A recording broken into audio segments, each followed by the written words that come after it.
ভালোবাসার জন্য মানুষ কত দূর যেতে পারেন।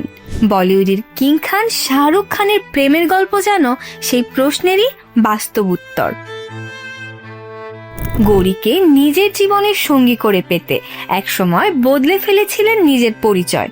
শুধু তাই নয়, গৌরীর পরিবারের মন জিততে ব্যবহার করেছিলেন একটি হিন্দু নাম।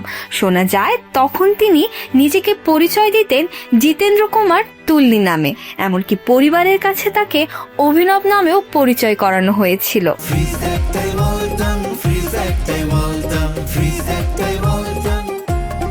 শেষ পর্যন্ত সব বাধা পেরিয়ে 1991 সালের 25 অক্টোবর বিয়ের বন্ধনে আবদ্ধ হন শাহরুখ ও গৌরী। তাদের বিয়ে হয়েছিল হিন্দু ও মুসলিম দুই ধর্মেরই রীতিতে। হিন্দু মতে বিয়ের সময় শাহরুখ একটি হিন্দু নাম ব্যবহার করেন, আর নিকার সময় গৌরী নিজের নাম রাখেন আয়েশা।